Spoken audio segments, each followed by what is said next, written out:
எல்லாருக்கும் வணக்கம். எப்போ பேச கூப்பிடுவாங்கன்னு பார்த்தா லாஸ்ட்ல பேச வச்சு கொஞ்சம் பாயிண்டே இல்லாமல் பண்ணிட்டீங்க. யாரை பற்றி எல்லாரையும் இன்ட்ரடியூஸ் பண்ணியாச்சு. எல்லாரும் இந்த படத்தில் யார் யார் முக்கியமானவங்களோ எல்லாத்தையும் இன்ட்ரடியூஸ் பண்ணியாச்சு. மறுபடியும் அவங்க பேர் சொல்லி இவங்க தான் இவங்க அப்படிப்பட்ட சூழ்நிலையில் இருக்காங்க, அவர் நடிச்சிருக்காரு, இவர் வந்து மியூசிக் பண்ணிருக்காருன்றலாம் சொல்ல தேவையில்லை. எல்லாரையும் உங்களுக்கு ஏற்கனவே அறிமுகமாயிட்டாங்க. எனக்கு ரொம்ப பிடிச்ச விஷயம் என்னன்னா, இந்த சினிமாவுக்கே சம்பந்தமே இல்லாம தனியா இருந்த கலை உலகத்துல எந்த வித டச்சும் இல்லாம இருந்த ஒருவர் நான் எடுக்கணும் படம் எடுக்கணும்னு சொல்லிட்டு என்கிட்ட வந்து கதை சொல்றாரு. கதையை கேட்டால் எனக்கு வந்து நல்ல இயல்பா ரொம்ப அருமையான ஸ்டோரியா இருந்தது. ஒரு காதல்களை, ஓடி போன காதல்களை எப்படி வந்து அவங்க காப்பாத்துறாங்க, என்ன ஆச்சு, அதை கதையெல்லாம் சொல்லக்கூடாது. அது மாதிரி ஒரு கதையை வந்து சொல்றார் அருமைக்குரிய அழகுமலை அவர்கள். நாங்கள் அவங்க ஊர்லேயே ஷூட்டிங் எடுத்திருக்கேன். நான் வந்து யானம்பலம் பக்கத்தில் இருக்கக்கூடிய புத்தக்கடை அந்த பக்கத்துலலாம் இருக்கக்கூடிய ஒரு புதுப்பட்டி என்ற கிராமத்தில் இருக்கிறது. பக்கத்தில் வந்து சக்கரத்தாழ்வார் கோயில் இருக்கும். அந்த கோயிலெல்லாம் பாட்டுகள் இருக்கேன், நிறைய பாட்டு வில்லு பாட்டுக்காரன் எல்லா படத்துலையுமே அந்த பக்கத்தில் நான் எடுக்கிற ஷூட்டிங்கை ஒவ்வொருத்தருக்குமே கதை வரும்போது அவங்க லொக்கேஷன், வாழ்ந்த லொக்கேஷனாக வந்துடும் அந்த படத்தில். இது இங்கே தான் நான் வாழ்ந்தோம், அங்கே தானே அந்த சம்பவம் நடந்ததுன்ற மாதிரி அவரும் அதை தேடி வந்திருக்கார். நிஜமா எனக்கு கதை சொல்லும்போது தெரியாது இவர் தான் டைரக்ட் பண்ண போறாருன்னு. கதை சொல்றாரு, நல்லா இருந்தது. அப்பா நீங்கள் ஒரு பாட்டு எழுதி கொடுக்கணும்னால அவர்கள்ப்பா சொல்லி பாட்டு எழுதி கொடுத்தாச்சு. அது தெற்கு பக்க காற்று அப்படிங்கிற பாட்டு. அப்போ ஒன்றும் சேஞ்ச் எல்லாம் ஒன்றும் சொல்ல. மியூசிக் அருமையாக பண்ணிருக்காரு. அந்த பாட்டை இப்போ ரெக்கார்ட் பண்ணும்போதே எனக்கு அனுப்புனாங்க. ரொம்ப அருமையான ஒரு மியூசிக் ஜான்ஜி எங்கள் இசையமைப்பாளர். அவருக்கு ரொம்ப ரொம்ப நீங்கள் தான் வந்தா இருப்பாருங்க. ரெக்கார்டிங்ல பார்த்தது அதுக்கப்புறம் எங்க இப்பதான் பாக்குறோம் நம்ம. அது அடிக்கடி தொடர்பு கொள்ளவராக இருக்கட்டும். நீங்க எத்தனை படம் பண்ணாலும் அதுல கங்கை மரம் நல்லா இருக்கேன்னு சொல்லிட்டு மறுபடியும் கூப்பிடவே இல்லை. நீங்க தெற்கு பக்க காத்துங்கிற பாட்டு ரொம்ப அருமையான பாட்டு. நல்ல எல்லாம் டோட்டலா இன்னைக்கு பார்த்த சாங்ஸ் எல்லாமே ரொம்ப நல்லா இருந்தது, தெளிவா இருந்தது. மியூசிக்ல அப்பட்டமா ரொம்ப அருமையா உங்கள் மூளைகளை செலுத்தி என்ன வேணுமோ இந்த காலத்துக்கு அதை நீங்கள் பாட்டில் கொடுத்துருக்கீங்க, மியூசிக்கில் கொடுத்துருக்கீங்க, ரீகார்டிங் கொடுத்ததா சொல்கிறாங்க. சீக்கிரம் படத்தை பார்த்து அதுக்கு ஒரு ரிசல்ட் சொல்லுவாங்க. நீங்கள மாதிரி ஆட்கள்லாம் வரணும், புதியவர்கள் வரும்போது நீங்கள மாதிரி ஆட்கள்லாம் வரணுங்கிறது எனக்கு மனசில் ஆசை. அதை வந்து கோரியோகிராஃப் பண்ணுறதுக்கு உதவி செய்த நடன மேதையவர்களுக்கு நான் வந்து ரொம்ப ரொம்ப நன்றி சொல்லணும். எல்லா பாட்டுமே ரொம்ப கிளியராக பண்ணிருக்கிறீங்க. அது மிக சிறப்பாக எடுத்த ஒளிப்பதிவாளருக்கு நான் நன்றி சொல்லணும். ஏன்னா வந்து ஷார்ட்ஸ்லாம் அப்படி இருக்கு, நிறைய எடுத்திருப்பீங்க. அதை அழகாக எடிட் பண்ணி எடிட்டருக்கு பாராட்டுகள் சொல்லணும். நிஜமா ரொம்ப நல்லா இருக்கு. அவங்க ஒர்க்கு அவங்க நல்லா பண்ணிருக்கிறீங்க. ஒரு புதிய படத்திற்கு வரக்கூடிய ஒரு டைரக்டர், தயாரிப்பாளர், நடிகர், அவர் நடிப்பாருன்னு தெரியாது இருக்கு. அதுக்கப்புறம் தான் தெரிஞ்சது. சொன்ன கொண்டா ரிலீஸ் பண்றாரு. அப்பா நான் அதுதான் பண்ணிருக்கேன்ப்பா, பரவாயில்லப்பா அப்படின்னு பார்த்தா இன்னைக்கு பார்த்தா அவர் வந்து இந்த கிராமத்துல அந்த பக்கத்துல யாருமே மற்றவங்க அரசியல் கட்சி சார்பாக தான் நின்று ஜெயிச்சிருக்காங்க. ஒரு கிராமத்தை அந்த இடத்த வந்து இவரை தவிர வேற யாருமே இல்லை, இவரை மாதிரி உதவி பண்றவங்களுக்கும் போராடுறதுக்கும் வேற யாருமே இல்லைங்கிற அளவுக்கு ஊர்ல துணிச்சலாக வாழ்ந்து கொண்டிருந்த ஒரு மனிதனை இன்னைக்கு வரைக்கும் வச்சிருக்காங்கன்னு சொன்னா அது அவருடைய ஆற்றல் தான். நிஜமா அந்த பக்கத்தையே கையில வச்சிருக்காரு. அந்த மாதிரி கோவக்காரன்னு சொன்னாங்க. இன்னும் அவர் கோவத்தை நான் பார்க்கல. எத்தனை பேர் அடி வாங்கினீங்களும் தெரியல. சென்றா என்ன அடி வாங்க நல்லா இருக்கம்மா, நல்லா அடியா எப்படி நல்லா கொடுத்தாரம்மா, திருப்தியா இருந்தது. ஏங்க எப்படி அடிச்சுங்க கொஞ்சம் காட்டுக்கலாம், கொஞ்சம் ப்ளீஸ் அடிச்சு காட்டுங்க, நான் பார்க்க நல்ல இல்லை நிஜமா. ரொம்ப நன்றிம்மா, ரொம்ப நன்றி. இந்த நிகழ்ச்சி இவங்க 2 பேரும் இல்லைன்னா கொஞ்சம் உற்சாகம் வந்திருக்குமான்னு தெரியல நமக்கு. இவங்க ரெண்டு பேரும் அவங்க படத்தில் ஆக்ட் பண்ணிருக்காங்க. இல்லைன்னா எம்டிஆர் இருந்திருப்போம், ஒரு என்டர்டைன்மெண்ட் இல்லாமல் என்னது ஒரே ட்ரையாக இருக்கு அப்படிங்கிற மாதிரி நினச்சிருப்போம். அது வந்து அவங்க தலைவரி கோலமா சாரி இந்த காலத்து ஸ்டைலில் வந்துடுறாங்க. அந்த காலத்தில் பெண்கள் நல்ல கூந்தலை முடிச்சு பூ வச்சு அப்படியே அழகாக வச்சு பெரிய பொட்டு வச்சுலாம் அந்த காலங்கள் அது உண்டு. இப்போ குங்குமம் எங்கேயுமே கிடைக்கிறது கிடையாது. இது பூ வைக்கிறதுக்கு பூ கடையெல்லாம் ஆடி போய் கிடக்கு. பூவெல்லாம் யாருமே தலையில் பூ வச்சுக்காம தான் சுத்திட்டுறோம் பெண்கள் எல்லாமே. காலில் கோலம் போட்ட காலமெல்லாம் போச்சு, எல்லாம் கல்ச்சரே மாறி போச்சு அப்படிங்கிறது உண்மையான ஒன்று. பேரரசிட்ட சொல்லணும்னா சமுதாய பிரச்சனைகளே அவங்கங்க வந்து சொல்லக்கூடியதில் மிக பிடித்தமானவர் நிறைய இருக்கு. பல விஷயங்கள் தயாரிப்பாளர்களுக்கு ஏற்படுகிற கஷ்டம், தியேட்டர் கிடைக்காம அலையிறதுக்கான கஷ்டம் எல்லாமே தெரியும். தயாரிப்பாளர்கள் பேசுனது ரொம்ப அற்புதமாக இருந்தது. ஆனால் என்ன பண்ணுறது, தியேட்டர் கிடைக்கிறது எங்கே போய் கேட்கறதுன்னு தெரியல, எப்படி தியேட்டர் அப்ரோச் பண்ணுறதுன்னு தெரியல. புதியவர்கள் வந்தாங்கன்னா அவங்களுக்கு கைடன்ஸ் பண்ணுறதுக்கு நிஜமாக எனக்கு தோன்ற ஒரு ஐடியா என்னன்னு சொன்னால், டைரக்டர்ஸ் யூனியனில் இருக்கீங்க, புது டைரக்டராக வந்திருக்காங்க, புது தயாரிப்பாளர் வந்திருக்காரு, தயாரிப்பாளர் சங்கமும் இங்கே இருக்குது, அது நடிகர் சங்கத்துக்கு இப்போ டைரக்டர் யூனியனுக்கு இருக்க இயக்குனர் சங்கத்துக்கு இருக்கிறவங்களும் இருக்கிறாங்க. ஒரு புதியவர் வந்து படம் எடுக்க வந்தாங்கன்னு சொன்னால் அவங்க படத்தை முதல்ல பார்க்க வேண்டியவர்கள் டைரக்டர்ஸ் யூனியன்லையும் விநியோகஸ்தர்கள் யூனியன்லையும் தயாரிப்பாளர்கள் யூனியன் பார்க்கணும். பார்த்துட்டு இப்படி புதுசாக வந்துருங்க, பரவாயில்லையா, எவ்வளோ ஆச்சு, ஓகே, இது இப்படி போகும் இப்படி போகும்னு ஒரு கைடன்ஸு கொடுத்தீங்கன்னா புதியவர்கள் வருவதற்கு வாய்ப்பாக இருக்கும்னு நினைக்கிறேன். தயாரிப்பாளர் சங்கம், நடிகர் சார், நம்ம இயக்குநர்கள் சங்கம், அவங்க தான் ஃபஸ்ட்டு பார்க்கணும். ஃபஸ்ட்டு பார்க்க வேண்டியவங்க அவங்க தான். வாங்க வாங்க வாங்க எதிர்பார்த்தேன். ஆக்சுவலி இது படம் எடுத்து முடிச்சுட்டு பார்க்குறது வேஸ்ட்டு. முன்னாடி படம் எடுக்க முன்னாடியே என்ன கதை பண்ண போகிறோம் அப்படி வந்தாங்கன்னா நாங்கள் கதை திரைக்கதை வச்சு ஒரு குரூப் இருக்குல்ல, டிஸ்கஷன் குரூப்புங்கிறது உங்கள் காலத்தோட போச்சு, எங்கள் காலத்தோட போச்சு. இப்போ டிஸ்கஷனுங்கிறது இல்லை, நினச்சதை எடுக்கிறது அன்றைக்கி படமாக போச்சு. அவங்க நினச்சி எடுக்கிறனால தான் இன்றைக்கி படங்கள் தரம் இல்லாமல் வருது. அப்போ யார் வந்தாலும் சரி, எங்கள் இயக்குனர் சங்கம் சார்பாக நாங்கள் ஒரு குரூப்பை கூட அனுப்புகிறோம், கதை சொல்லுங்கள், அவங்க வழி நடத்துவாங்க. அப்போ ஃபஸ்ட்டு அடித்தளம் அஸ்திவாரங்கிறது கதை தான். நீங்கள் கதையை சரி பண்ணாதான் அதுக்கடுத்து நம்ம கிளைமேக்ஸ் போகிறோம், ஃபஸ்ட் பிகினிங்க்கு வரணும். அதனால் எங்கள் இயக்குனர் சங்கம் யார் புதுமுக இயக்குனர் வந்தாலும் உங்களுக்கு கதையை சரிப்படுத்துவதற்கு வந்தாங்கன்னா நாங்கள் ரெடியாக இருக்கோம். ஓகே, இயக்குனர் தயாரிப்பு சங்கம் இன்னைக்கு வழிநடத்த ரெடியாக இருக்காங்க. ஆரோக்கியம் சிமத்தி மலரும் அது கொஞ்சம் சிக்கல் கண்ணா. ஏன்னா வந்து உங்கள் டைரக்டர் சீனில் வந்து சொன்னோம்னா புதுசாக படம் எடுக்கிறவங்க அந்த சீனை தூக்கி வச்சுட்டாங்கன்னா நாங்கள்லாம் ஒன்றும் பண்ண முடியாது. ஐயோ அந்த சீன் நல்லா இருக்கையா, அடுத்து நமக்கு வருது, அந்த கேரக்டர் அப்படியே இட்டு வச்சுக்கலாமே அப்படின்னு சொன்னால் பண்ண மாட்டாங்க. சும்மா நான் வேடிக்கைக்காக சொல்கிறேன். எல்லாரும் சுய சிந்தனையில் உள்ளவங்க. ஆமாம்மா, நான் தான் சாட்சி. ஏன்னா நல்லா இருந்துச்சுன்னா அந்த படம் லேட்டாக எடுப்பாங்க ஒரு காலில், அந்த சீன் நல்லா இருந்தது, அதை தூக்கி அந்த இதை நம்ம மாற்றி பண்ணிடுவோம். அவங்க கிராமத்தில் எடுத்தாங்களும் 2 பேர் ஓடினாங்கன்னு நம்ம டவுனில் வச்சுக்கோம் அப்படிங்கிற மாதிரி மாறிடலாம். அதனால அது சரியா இருக்குமான்னு கொஞ்சம் யோசிங்க. வேற ஒன்றும் சொல்றது இல்லை சார், அவ்வளோதான். நிஜமா சொல்றேன், இந்த படத்தை ஃபர்ஸ்ட் வந்து அழகுமலை அருமைக்குரிய மூத்த பிள்ளை அவங்க வந்து எடுத்துருக்கு. இந்த புதிய படத்தை நல்லா எடுத்துருக்கு. டேக்கிங் சைட்லாம் ரொம்ப நல்லா இருக்கு. ஏன்னா எத்தனை பேர் உதவி செஞ்சதில் அது ரொம்ப குளுமையாக அழகாக வந்திருக்குது. புதுமுகங்கள் நடித்திருக்கிறார்கள்ங்கிறத மட்டும்தான் வச்சுருக்காங்களே தவிர மற்றபடி நம்ம எதிர்பார்ப்பு எல்லாமே அந்த படத்தில் இருக்கும். ஏன்னா கதையை கட்டுக்க கதை நல்லா இருக்கு. ஆகவே இந்த மாதிரி வரக்கூடிய புதிய தயாரிப்பாளர்களுக்கு உதவியாக தயாரிப்பாளர் சங்கம் மூலமாகவே இதை விலைக்கு வாங்கக்கூடிய அளவுக்கு ஆட்கள்லாம் இருக்கிறீங்க. நிஜமா நாங்கள் இன்னைக்கெல்லாம் சேர்ந்தீங்கன்னா இந்த மாதிரி படங்கள் குறைஞ்ச விலை தான், சிக்கனம் தான் எடுத்துருக்காங்க. இதை எடுத்து வியாபாரம் பண்ணி அதில் வர லாபத்தை நம்ம தயாரிப்பாளர் சங்கத்துக்கு போட்டு புதிய இயக்குநர்கள் உருவாக்கலாம். அது அவங்களும் சரி இவங்களும் சரி எல்லாம் சேர்ந்து. ஏன்னா இது ஒரு ஐடியாவாக தான் சொல்லணும். ஏதாவது ஒன்று கோர்த்து விடணும் இல்லையா நம்ம. இல்லை ஐடியா வேற ஒன்றும் தோணலை. அதாவது புதுசாக படம் எடுக்கிறவங்க தவிப்பு பார்த்தா ரொம்ப கஷ்டமா இருக்கு. டிவிக்கு விற்கிறதுக்கு பாடுபடுறாங்க, ஓடிடிக்கு போகிறதுக்கு கஷ்டப்படுறாங்க, எல்லாமே இருக்கு. அப்போ குட்டியில நடிச்ச படம் போயிடுச்சு. நேஷனல் அவார்டு வாங்கி அவர் வந்து பெரிய ஆர்டிஸ்ட், சும்மா சாதாரணமாக உட்காந்துருக்காரு. அவர் நேஷனல் அவார்டு போய் வாங்கியிருக்காரு. நேஷனல் அவார்டு கமிட்டிலே போய் சிபாரிசு பண்ணுறது பேசுறதுங்கிறது எவ்வளோ கஷ்டம்னு நேஷனல் அவார்டு கமிட்டியில் இருக்கிற எனக்கு தெரியும். ரொம்ப கஷ்டம். அந்த மாதிரி இடங்கள்ல வந்து மீறி வந்திருக்காங்கன்னு சொன்னால் அவருடைய திறமையினால் வருவாங்க. அது மாதிரி இது நேஷனல் அவார்டு வரலன்னா கூட பரவாயில்ல, நம்ம தமிழ்நாட்டு அவார்டு நிச்சயமாக கிடைக்கணும். அதே மாதிரி ஒரு மொழி படம் தான் எடுத்திருக்காங்க. இது தமிழில் மட்டும்தான் எடுத்திருக்காங்க. பல மொழிகள் எடுத்திருந்தா இங்கே கொஞ்சம் அங்கே கொஞ்சம் போட்டு அவங்களுக்கு செலவு கம்மி தான். அவங்க எடுத்த படமே செலவு கம்மியான படம் தான். அவங்களுக்கு போட்டது முதல்ல வரணும்னா அது இன்னும் விளம்பரத்துக்கு சேர்க்கணும். படத்தை எவ்வளோ விளம்பரம் பண்ண போகிறோம், இப்போ எத்தனை பிஆர்ஓஸ் நம்ம கவனிக்க போகிறோம்ல. அவங்க கவனிக்கலைனாலும் அவங்க வந்து இருக்கிறத எழுதிடுவாங்க. வேண்டியவங்களுக்கு நல்லா தான் எழுதுவீங்க. நம்ம ப்ரெஸ்ஸை சொல்லணும்னா அவ்வளோ தூரம் எல்லாத்துக்கும் ஊக்கப்படுத்துறது, புதியவர்களை ஊக்கப்படுத்துறது காத்திருக்கிறாங்கிறது. மியூசிக் பொறுத்த வரைக்கும் எந்த வித குறையும் சொல்ல முடியாது. ஆர்கனைசேஷன் பிரமாதமாக இருக்குது. யாரோ ஒருத்தர் பேத்தா சாங் ஒருத்தர் பாடினார். அவர் ஒரு அதுக்கப்புறம் இங்கே கூப்பிடவே இல்லை. அவர் கூப்பிட பாட்டு புதுமுகம் யாரோ பாடுறாரு, சின்ன பையன் ஒரு பையன் பாடுறான். ட்ரெஸ்ஸை பற்றி சொல்கிறார் அவர் வந்து. என்னங்க அவங்க எப்போ வயசானவொன்னே எப்படிலாம் நம்ம வந்து இந்த மாற்றிக்கிறதுங்கிறதுக்காக எல்லாரும் பாடுறோம். நான் நினச்சிருந்தா இங்கே பாருங்க, எனக்கு தாடி மட்டும்தான் நினச்சிருக்கு. தலையில் எங்கேயா நிறைய இருக்கா பார்த்தீங்களா? அப்போ அப்படி வயசில் இருக்கும்போது நான் இப்படி ஹீரோயின்லாம் வரும்போது நான் வந்து ஒரு மாதிரி என்னன்னா தாத்தான்னு சொல்லி கூப்பிட்டாங்கன்னா நான் என்னம்மா பண்ணுறது, ஏம்மா இப்படி பண்ணுறீங்க நீங்கள்? இந்த மாதிரி எல்லாம் திங்க் பண்ணாதீங்க. நல்லா வரட்டும். நீங்களும் சின்ன பிள்ளை தான், என்னோட ரொம்ப சின்ன பிள்ளைங்க.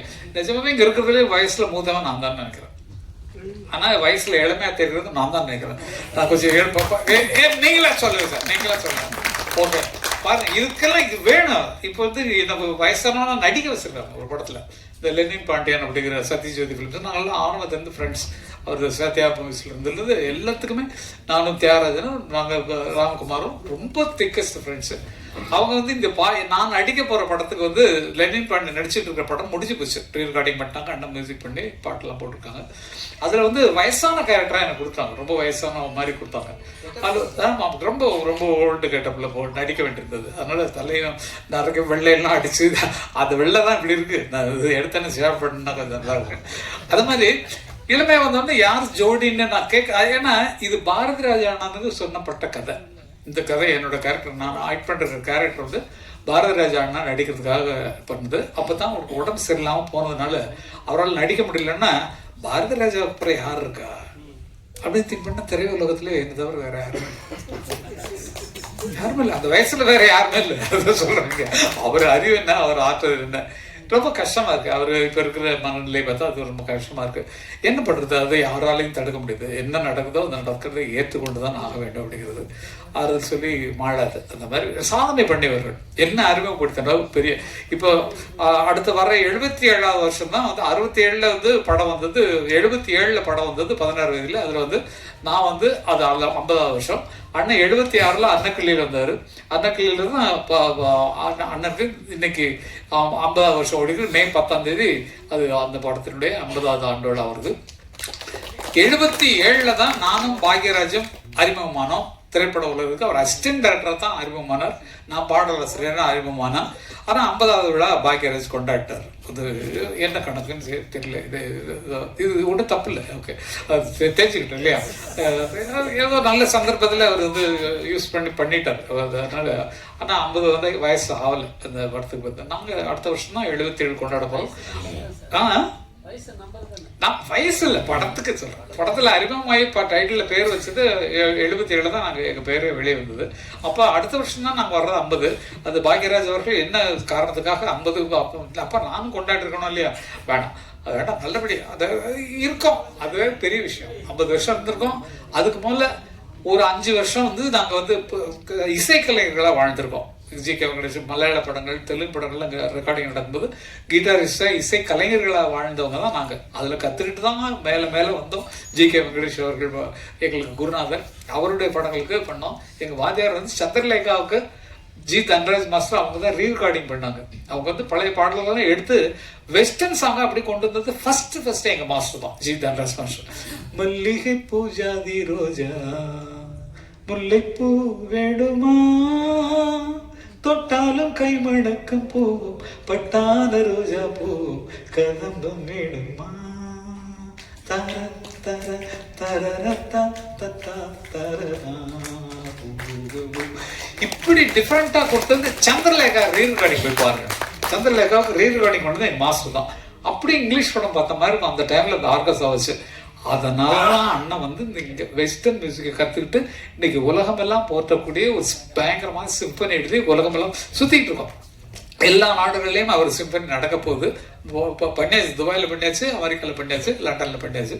இந்த மாதிரி உலகம் சுற்றக்கூடிய அளவுக்கு சிந்தனைகளை பெருசாக்கிட்டார் அவர். அவருடைய இப்பெல்லாம் அவரை பார்த்தா ஒரு அண்ணன் தம்பிகிட்ட பேசுற மாதிரியே இல்லை. எனக்கு அது நான் மிஸ் ஆகுது. ஏன்னா நான் வந்து இந்த இடத்துல சொல்லி ஆகணும். ஒரு அண்ணன் தம்பி எனக்கு இப்படி பெரிய இளையராஜான்னு ஒரு அண்ணன் இருக்காருன்னு சொன்னா, அவர் இப்போ சமீப காலமா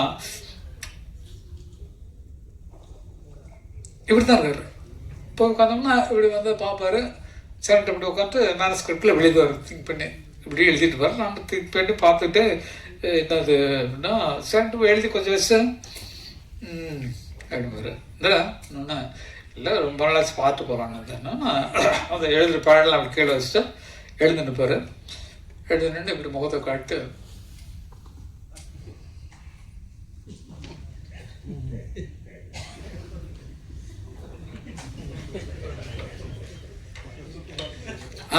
அப்படின்பாரு. அப்ப பார்த்துட்டு இல்லை போடான்னு சொல்றியா நீ பார்க்க வந்தேன்னு சொன்னா சுத்தி காட்டு பார்த்துட்டு இல்லை அப்படிங்கிற மாதிரி. இது வந்து சந்தோஷமா இருந்தது. அண்ணன் வந்து நமக்குள்ள ரெஸ்பாண்ட் பண்றாரு அப்படிங்கிறது. சில நேரங்களில் அவர் பேசலைன்னா ரொம்ப மனசு கஷ்டமா இருக்கும். அவரு அந்த மாதிரி மாறிட்டார். சதா சர்வகாலம் நாங்கள்லாம் ஆரம்பத்தில் 120 படம் வரைக்கும் அண்ணனோட உட்காந்து ஒரு பாடல்கள் நானும் ஞாபகப்படுத்தி 2 பேரும் தான் பாடிட்டு இருக்கோம். நான் தான் கிட்டாரிஸ்ட், அவர் வந்து பியானோவில் வாசிப்பார். வீட்டில் உட்காந்து சாங் கம்போஸ் பண்ணுறது நாங்கள் 2 பேர் தான் உட்காந்து பண்ணுவோம். ஏன்னா இப்படி வச்சுக்கலாம் வேண்டாம், அப்படி தரத்தாரே தருத்திரதானா அது பாட்டாக வந்துடும் உங்களுக்கு. அது மாதிரி 2 பேரும் உழைச்சு எங்கள் அண்ணன் இந்த பாவல பிரதர்ஸுங்கிற பேரில் வந்து நாங்கள் கஷ்டப்பட்டு வரணும்னு சொல்லி தான் மனசில் வந்தோம். அதே மாதிரி வளர்ந்தோம். ஆனால் அவர் வந்து எதுலேயுமே மியூசிக்கை தவிர வேறு எதுலேயுமே பற்று இல்லை. சாப்பாடு சரியாக சாப்பிட மாட்டார். காலையில் டிஃபன் அவர் கூட சாப்பிட்டா 2 இட்லி அவ்வளோதான். மத்தியானம் அவர் கூட வீட்டுக்கு சாப்பிட போனால் சப்புன்றவங்க, என்னடா அது உரப்பும் இல்லை உப்பும் இல்லை, என்னென்ன எப்படி என்னென்ன இப்படி என்ன என்ன என்ன பாரு இல்லை இவ்வளோ கம்மியாக உப்பு சாப்பிட்ற ஒன்றும் இதே டேஸ்ட் இல்லை. என்ன வேணுமோ கூட இந்த பெப்பர் சால்ட் போடுவா, இந்த உப்பு எடுத்து கொட்டிக்கோ, அவ்வளோதான். எது பிடிச்சா அதே சாதம் தான் நடாது அப்படிம்பாரு அவர். அவர் தனிமையை யோசிச்சு நம்ம கேட்டோம்னா அதை கூட அவர் சாதாரணமாக எடுத்துக்கிறார். அளவுக்கு வளர்ந்துருக்காருன்னா அது சதா சர்வகாலமும் இசையை தவிர வேறு ஒன்றுமே. என் நினைவும் கனவும் இசையே, இசை இருந்தா மரணமே அவர் எழுதின பாட்டு தான். அந்த பாட்டு மாதிரியே வாழ்ந்துட்டு இருக்காங்க நினைக்கும் போது எவ்வளவு பெருமைக்குரிய பிறவி எங்களுக்கு கிடைச்சிருக்கு. எனக்கு கிடைச்சிருக்கு, எனக்கு தான். ஏன்னா எனக்கு அண்ணன் இல்லைன்னா அந்த அறிவு அவருக்கு வந்திருக்குமா? அப்படியா? ஆமா, அதுல எல்லா சாங்கையும் இட்டு. ஆமா, அதுக்கப்புறம் ஏன் மிஸ் ஆயிடுச்சுன்னு ஒரு சின்ன டவுட் சார். யாரும் கூப்பிடல சார். படம் இட்டு ப்ரொடியூசர் சொல்லுங்க சார், கன்னியாபுரம் போடுற எதுக்கு அவர் வந்து இவரை போட்டாரு? நான் அவ்வளவு பக்கத்துல அவங்க அப்பா மாதிரி பக்கத்துல இருக்க என்ன இருந்து மியூசிக் போடல, அவரு இவரே போடல. இல்லை இல்லை, அது இல்லை. நிஜமாவே யாரா இருக்குன்னு ஒரு குறிப்பிட்ட காலம் இருக்கு.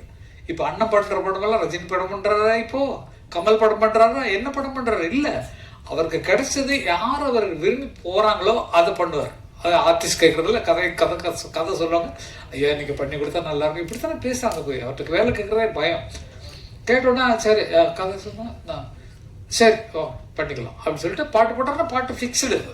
வழி நெடுக காட்டு மல்லி பாசமி போமாறலி தாரா திரரர தாரர தரரா திரரர.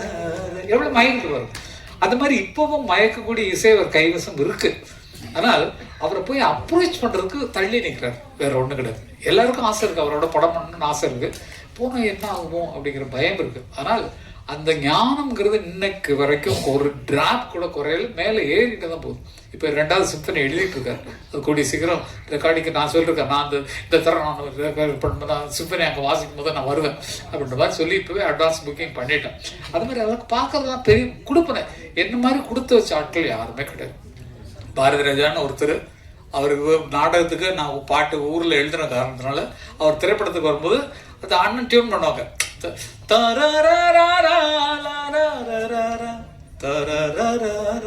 போட்டார்னா அமரு இதுக்கு ஏதாவது வார்த்தை சொல்லு, சும்மா டம்மியா பாடி காட்டுக்கிறா டியூனு வார்த்தை சொன்னோன்னே நான் வந்து அதே சந்தம் தான் செந்தாழம் பூவே செந்தாழம் பூவேன்னு எழுதிருக்கலாம். ஆனா வந்து எனக்கு வந்து சாஃப்டா வேடு வரணுமே அப்படிங்கிறதுக்காக செந்தூர பூவே செந்தூர பூவே ஜில்லென்ற காற்றே என் மன்னன் எங்கே என் மன்னன் எங்கே நீ கொஞ்சம் சொல்லாயோன்னு.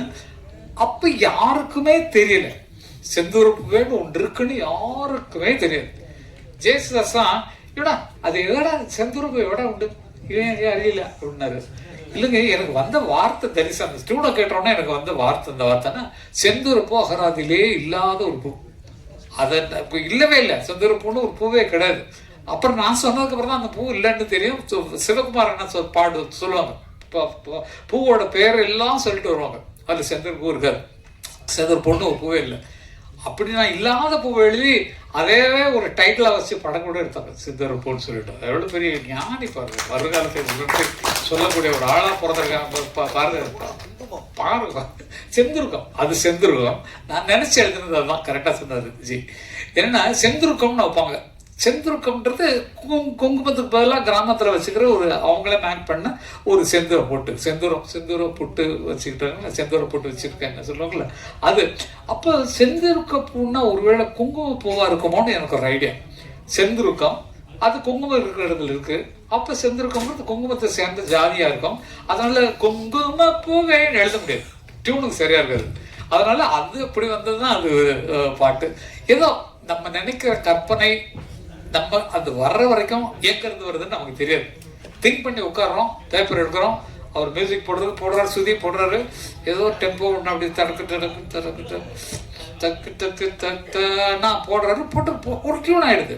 அதுக்கு வார்த்தைகள் உயிர் வந்துடுது, பாடின உடனே இன்னும் தூக்குது, ஆர்கெஸ்ட்ரா போடுறாங்க இன்னும் பலமாகுது. அப்படி ஒன்னொன்னா அவங்க திங்கிங்ல வர்றதை தவிர, ஆனா ஆக்டிங்கிறது ஃபிக்ஸ். டைரக்டர்